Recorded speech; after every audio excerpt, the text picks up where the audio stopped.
Following Hurricane Harvey, breweries canned emergency drinking water. After the Haiti earthquake, an aircraft carrier turned into a floating relief center. And during COVID-19, distilleries are producing hand sanitizer. And a well-known car manufacturer is making critical care ventilators. Periods of crisis test every organization. Some resist change. Others rise to the new challenge. At InterSystems, responsiveness has always been our guiding principle. We help customers adapt to our ever-changing world, even when it seems to change overnight. Here's to the extraordinary resilience of our customers and partners, and to being ready no matter what the future brings. InterSystems. Hello, I'm Terry Reagan, and welcome to our virtual summit. This pandemic has certainly made this year a challenging environment for business. Fortunately, our employees are healthy, and I'm happy to report that our business is also healthy. We are growing, and our metrics indicate that we have been successful at continuing to provide a high level of service, which I see as a tribute to the hard work of our staff and their dedication to you, our clients. Today, I'd like to speak with you about how your business can survive and thrive in this environment, and some of the opportunities this crisis presents. So I've always loved this quote from Churchill: "Never let a good crisis go to waste." During times of crises, people and organizations are more open to change. Many businesses face existential challenges, and people have been shaken out of their routine. You have people's attention, which normally is the hardest part of change. Society and clients present new problems, and many companies respond by creating new products and new services. So it's a great time to reshape your business, but how do you do it? There are many factors required for rapid adaptation, but here's three that I think are critical. A company culture that's focused on vision and objectives, not just processes. The ability to rapidly recognize opportunities when you see problems.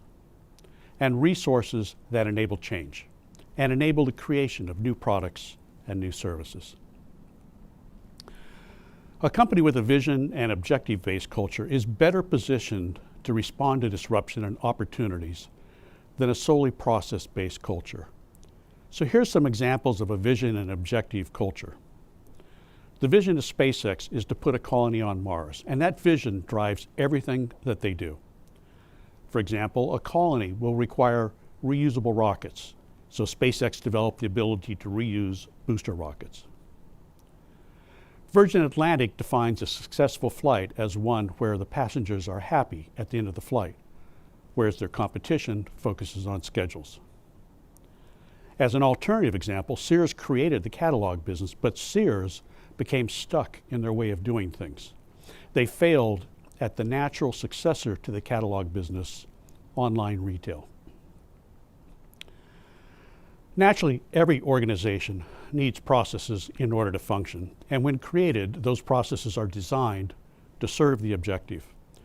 What I mean by a process-based culture is one where people have lost sight of the objectives, where following the processes themselves has become the objective.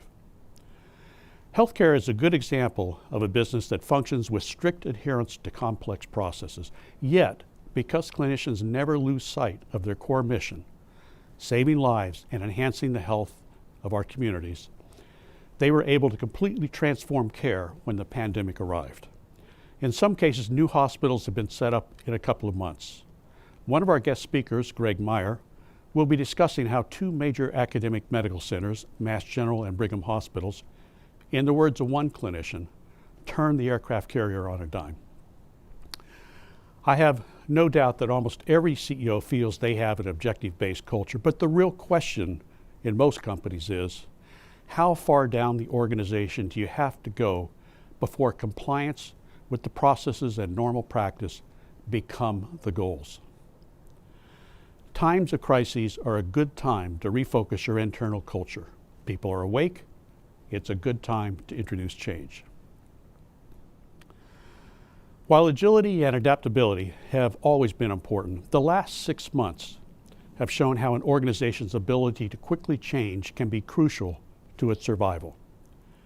In addition to culture and the ability to recognize opportunities and the courage to act upon those opportunities, businesses also need the right resources to effect change.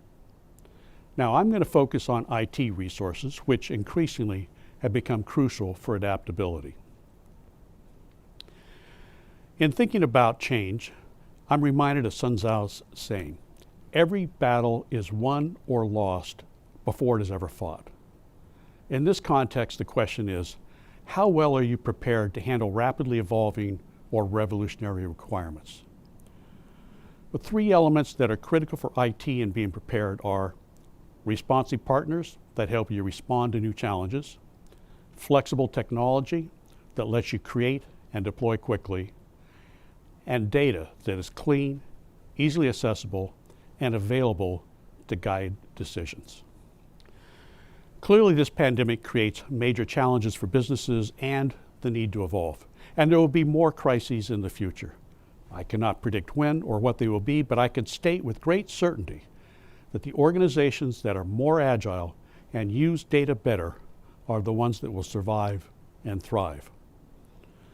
Over the next few days, we will be having presentations about adaptive organizations, observations from analysts, and demonstrations of technologies we believe will help you become more agile. I hope you will find these of value. As a reminder of who we are, at our core, we are a creative technology partner with a passion for excellence and client success. That is why we exist. For those of you who are clients, I wish to thank you for your business.